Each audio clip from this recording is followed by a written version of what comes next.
ஆண்டவராகிய இயேசு கிறிஸ்துவின் பரிசுத்தமுள்ள நாமத்தில் உங்கள் ஒவ்வொருவருக்கும் என் அன்பின் வாழ்த்துக்கள். இந்த ஆகஸ்ட் மாதம் ஆண்டவருடைய பாதத்தில் உபவாசித்து ஜெபித்த போது எப்படி நடத்த போறீங்க அப்படின்னு ஆண்டவர்கிட்ட ஆலோசனை கேட்கும்போது ஆண்டவர் என்னோடு பேசினார்.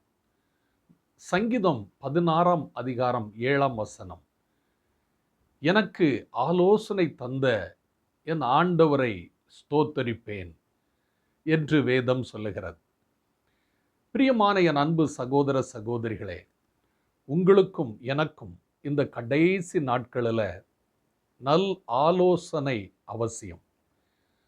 இந்த ஆலோசனை இல்லாத இடத்துல ஜனங்களுடைய நிலைமை என்ன ஆகுமா? நீதிமொழிகள் 11ஆம் அதிகாரம் 14ஆம் வசனத்தை பாருங்கள். ஆலோசனை இல்லாத இடத்தில் ஜனங்கள் விழுந்து போவார்கள். அநேக ஆலோசனை உண்டானால் சுகம் உண்டாகும் என்று வேதம் சொல்லுகிறது. உங்களுக்கும் எனக்கும் இன்றைக்கு ஆலோசனை அவசியம். நான் எப்படி வேணாலும் வாழ்வேன் அப்படின்னு ஒரு கூட்டம் இருக்க தான் செய்யுது. ஆனால் இப்படி தான் வாழ்வேன் அப்படின்னு ஜெபம் பண்ணுகிற, வேதம் வாசிக்கிற, அதன்படி வாழுகிற ஒரு கூட்டத்துக்கு தான் இன்றைக்கு ஆலோசனை தேவை. ஆகையனால தான் அங்கே சங்கீதக்காரர் சொல்றார், எனக்கு ஆலோசனை தந்த என் ஆண்டவருக்கு நான் நன்றி சொல்லுவேன், அவரை துதிப்பேன் என்று சொல்லுகிறார். ஏன் தெரியுமா? வானத்தையும் பூமியும் படைத்த சர்வ வல்லமை உள்ளவருக்கு 5 பேர் இருக்கு. அந்த 5 பேர்ல ஒரு பேர் என்ன தெரியுமா? ஏசாயா 9ஆம் அதிகாரம் 6ஆம் வசனத்தை பாருங்க. ஆலோசனை ஆண்டவர் என்று எழுதியிருக்கிறது. கடவுளுடைய ஆவியானவர் அவர் மேல் வந்து தங்கியிருப்பாராம். அவருக்கு ஒரு பேர் என்ன தெரியுமா?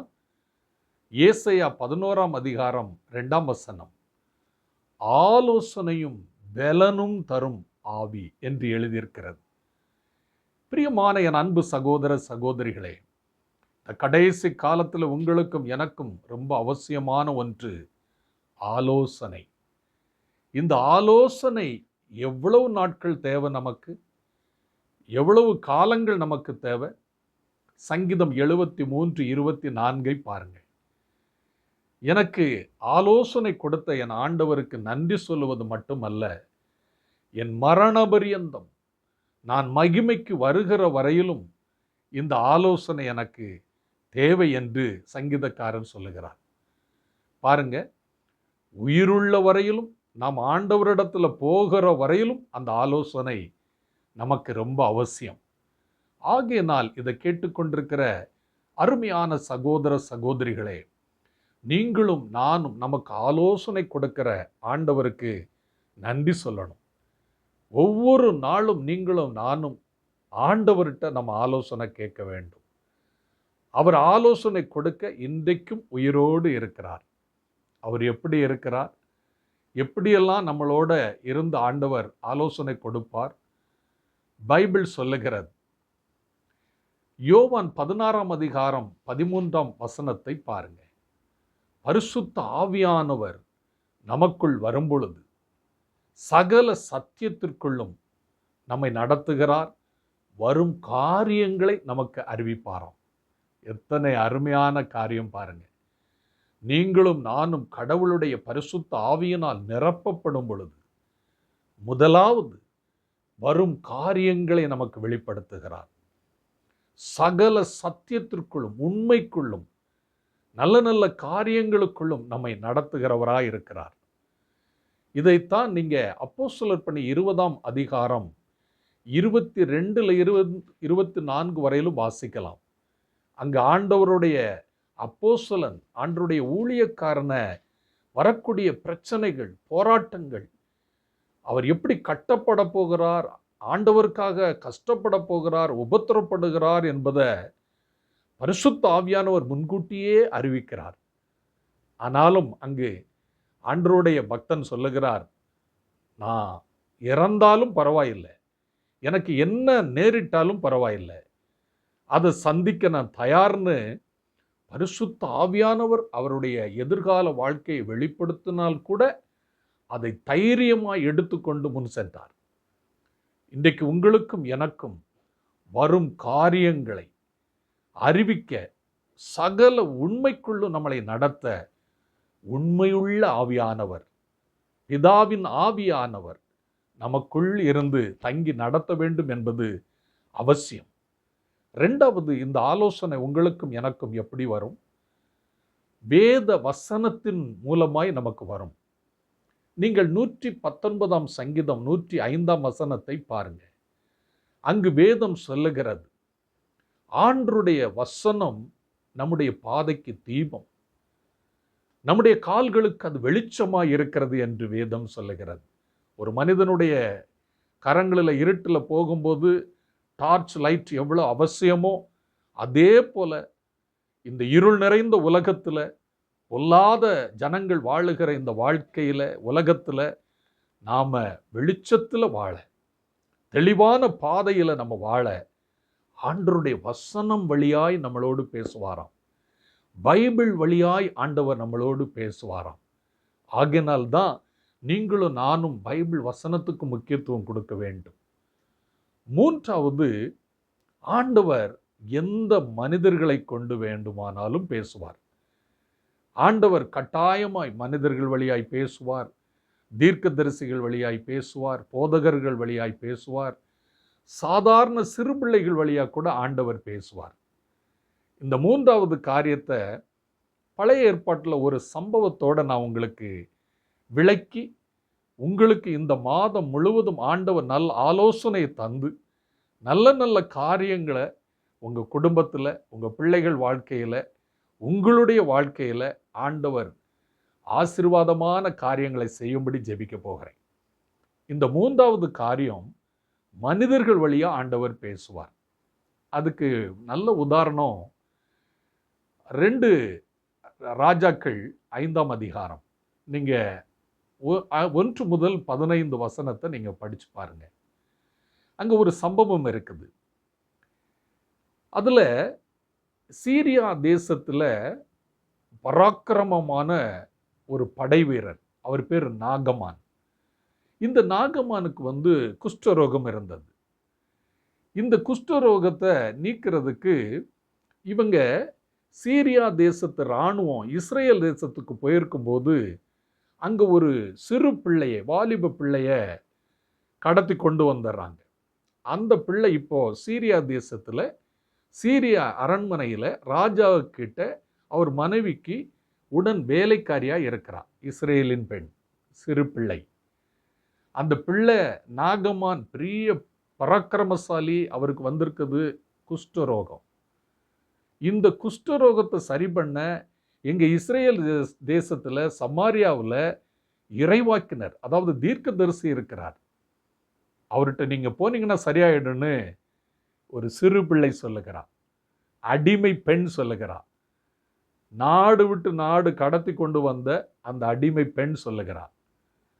அப்போது இதை கேட்ட உடனே நாகமான் ராஜா கிட்ட போய் சொல்கிறார், நல்லது, நான் ஒரு கடிதம் தரேன், நீ இஸ்ரேல் ராஜாவை போய் பார்.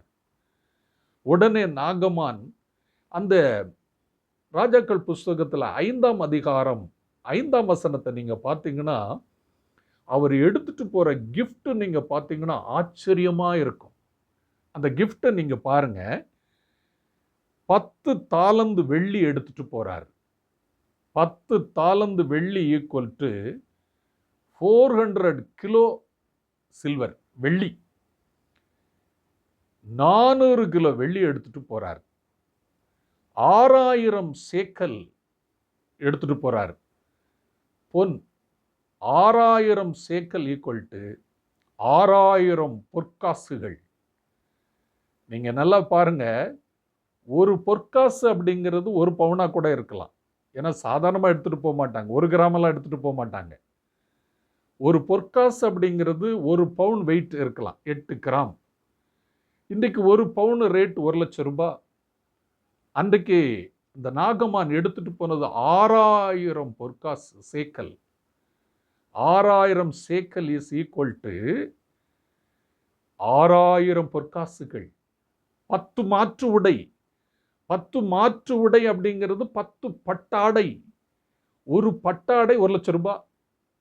அப்போ 10 பட்டாடைன்னா அதுவே பாருங்க 10 லட்சம் ரூபாய் ஆச்சு. இப்போ கோடிக்கணக்கான மதிப்புள்ள பொருளை சீரிய தேசத்துல இருந்து இஸ்ரேல் தேசத்தை நோக்கி இந்த நாகமான் அங்கே இறைவாக்கினர் தன்னை சுகப்படுத்திட்டு அவருக்கு கிஃப்டா கொடுக்கணும்னு எடுத்துட்டு போறார்.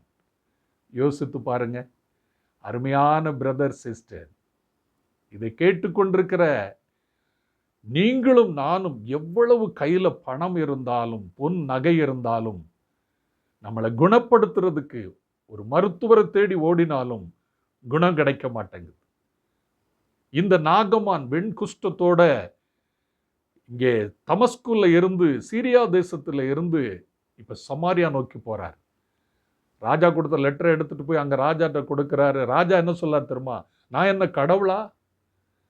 என்ன கடவுளா இவனை குணப்படுத்துறதுக்கு அப்படின்னு அவர் சொல்லார். அப்போ இதுல இருந்து உங்களுக்கு என்ன புரியுது? மனிதர்களால ஒன்று செய்ய முடியாது. எவ்வளவு பணம் பொருள் வெள்ளி குமிந்து கிடந்தாலும் ஒன்று செய்ய முடியாது. அப்பதான் இப்படி உளவு பார்க்க வர்றியா அப்படின்னு சொல்லி இஸ்ரேல் ராஜா புலம்புனாலும் இந்த செய்தி எலியா தீர்க்கதரிசிக்கு போகுது. தீர்க்கதரிசிக்கு போன உடனே தீர்க்கதரிசி கூப்பிட்டு அனுப்புறாரு. அவர் என்னிடத்துல அனுப்புங்க, அவரை நான் சுகமாய் அனுப்புறேன். நாகமான் தீர்க்கதரிசிட்ட வர்றாரு. தீர்க்கதரிசி யோர்தான் நதியில போய் 7 தடவை முங்கி எழுந்துருங்கிறார். அவர் கோபம் வந்துடுது. எங்க தமஸ்குல இல்லாத நதியாங்க, அங்க 2 பெரிய நதி ஓடுது. இங்க இஸ்ரேல் தேசத்துல ஓடுற நதியை காட்டிலும் பெரிய நதி, அங்க எனக்கு மொழியை எழுந்து தெரியாதா? கோச்சிட்டு கிளம்புறாரு. நடந்தது என்ன தெரியுமா? அங்க வேலைக்காரன் கைட் பண்றான். முதல்ல அடிமை பெண், ஒரு சிறு பெண் இவங்களை வழி நடத்துறாங்க. அடுத்து இப்போ மறுதளிச்சுட்டு போகும்போது இன்னொரு வேலைக்காரன் சொல்றான், இதை விட பெருசா சொன்னா நீங்க செய்திருப்பீங்கல்ல, அந்த நதியில 7 முறை முங்கி எழுந்திருச்சா என்ன? அவர் என்ன சொல்றாரு அதை செய்து பார்ப்போம், என்ன நடக்குன்னு பார்ப்போம். அந்த வேலைக்காரனுடைய பேச்சுக்கு கீழ்ப்படிந்தார் நாகமான். இததான் உபாகமம் 1 அதிகாரம் 17வது வசனம் சொல்லுகிறது. நியாயத்துல பெரியோருக்கு எப்படி செவி சாய்ப்பீர்களோ அதே போல சிறு பிள்ளைகளுக்கும் செவி சாயுங்கள் என்று வேதம் சொல்லுகிறது. நீங்க பாருங்க, தீர்க்கதரிசி பேச்சை கேட்டு நதியில போய் 7 முறை மூழ்கி எழுந்திருச்சார். சிறு பிள்ளை உடல் போல அழகான தோற்றம் மாறி வெண்குஷ்டம் அவரிடத்திலிருந்து மாறியது. அந்த குஷ்டரோகம் மாறியது, சிறுபிள்ளை தோற்றம் போல் வந்துருது. இதை கேட்டுக்கொண்டிருக்கிற அருமையான என் அன்பு சகோதர சகோதரிகளே, ஒரு அடிமை பெண் பேச்சை கேட்டு, ஒரு சாதாரண வேலைக்காரன் பேச்சை கேட்டு கீழ்ப்படிந்ததுனால பெரிய பராக்கிரமசாலி கிட்ட எவ்வளவு பணம் இருந்தாலும் அவனை காப்பாற்ற முடியாத ஒரு அற்புதம் இஸ்ரேல் தேசத்துல சமாரியாவில் அங்கு தீர்க்கதரிசியை கொண்டு ஆண்டவராகிய கடவுள் செய்தார். அந்த நாகமான் சொன்ன வார்த்தை என்ன தெரியுமா? சரி, நான் இந்த தீர்க்கதரிசி சொன்ன வார்த்தையின்படி நான் முழுகிறேன். இது ரொம்ப முக்கியங்க. தீர்க்கதரிசி வாயில இருந்து வருகிற வார்த்தையின்படி நாம கீழ்ப்படியும் போது நல்ல ஆலோசனை தந்து ஆண்டவர் நம்மளை நடத்துவார். பாருங்க, மனிதர்கள் வழியாக, சிறுபிள்ளை வழியாக, வேலைக்காரன் வழியாக ஆண்டவர் நமக்கு ஆலோசனை தர முடியும். இதை நீங்களும் நானும் கவனமாய் கேட்கும்போது பெரிய சுகம் உண்டாகும். நாகமானுக்கு அப்படிதான். அவன் கையில் இருக்கக்கூடிய விலையேற பெற்ற அந்த வெள்ளியையும் பொன்னையும் மாற்று உடையையும் கொடுக்குறான். தீர்க்கதரிசி வேண்டான்னு சொல்லிட்டார். நீங்க யோசித்து பாருங்க. இதை கேட்டுக்கொண்டிருக்கிற அருமையான என் அன்பு சகோதர சகோதரிகளே, பணம், பொருள், பொன், வைரம், வைடூரியம் இதை கொண்டு செய்ய முடியாத பலவிதமான அற்புதங்கள், அதிசயங்கள், ஆலோசனைகள் தேவனிடத்திலிருந்து நமக்கு வரும். ஆகையினால நீர் எனக்கு ஆலோசனை தந்து நடத்தினதை நீர் முடிவு பரியந்த மகிமையிலை கொண்டு சேர்க்கும் வரையிலும் என்னை நீர் நடத்த வல்லமை உள்ளவர் என்று நீங்களும் நானும் ஒப்பு கொடுக்கும் போது இந்த 8வது மாதம் நமக்கு நல் ஆலோசனை தருகிற ஆலோசனை கொடுக்கிற நல்ல ஆண்டவரை பற்றி பிடித்து பலவிதமான நன்மைகளை, ஆசீர்வாதங்களை நம்ம பெற்றுக்கொள்ள முடியும். எனவே நீங்க சோர்ந்து போகாதீங்க. ஆண்டவர்கிட்ட சொல்லுங்க, எனக்கு ஆலோசனை தந்த ஆண்டவர் கோடி கோடி ஸ்தோத்திரம். எனக்கு ஆலோசனை தந்த ஆண்டவரை நான் துதிப்பேன். மாதம் முழுவதும் நீங்க அதிகாலையில் எழும்பி துதித்து பாடி தேவனை மகிமைப்படுத்துங்க, வேதம் வாசிங்க. ஆண்டவர் உங்களை வழி நடத்துவார். நாம் ஜெபிப்போமா? வானத்தையும் பூமியையும் படைத்த சர்வ வல்லமையுள்ள எங்கள் ஆண்டவரே, எனக்கு ஆலோசனை தந்த ஆண்டவரை நான் துதிப்பேன். தகப்பனே, இன்றைக்கு நீர் பரிசுத்த ஆவியானவர் எங்களுக்குள் இருந்து வரும் காரியங்களை வெளிப்படுத்துவீராக. உம்முடைய வேத வசனத்தின் வழியா எங்களோடு பேசி ஆலோசனை தந்து வழி நடத்துவீராக. அது மட்டும் அல்ல ஆண்டவரே, சாதாரண மனுஷனை கொண்டு கூட நீர் அற்புதங்கள், அதிசயங்கள் செய்ய முடியும். சாதாரண மனுஷனை கொண்டு, மனுஷியை கொண்டு கூட நீர் எங்களுக்கு புதுமை செய்ய முடியும். ஆண்டவனே, அப்படிப்பட்ட ஆலோசனைகளுக்கு கீழ்ப்படிய கிருபை தாரும். இறைவாக்கினர் அல்லது தீர்க்கதரிசி எலிசா போல் இருக்கிற ஆண்டவரே, அவர்கள் வார்த்தைக்கு கீழ்ப்படிய எங்களுக்கு கிருபை தாரும். தேவனுடைய மனுஷனாகிய எலிசா கேட்டபோது அந்த நாகமான் அவருடைய வார்த்தைக்கு கீழ்ப்படிந்தார். ஆண்டவனே, இந்த வார்த்தைக்கு கீழ்ப்படிய கிருபை தாரும், பலன் தாரும்.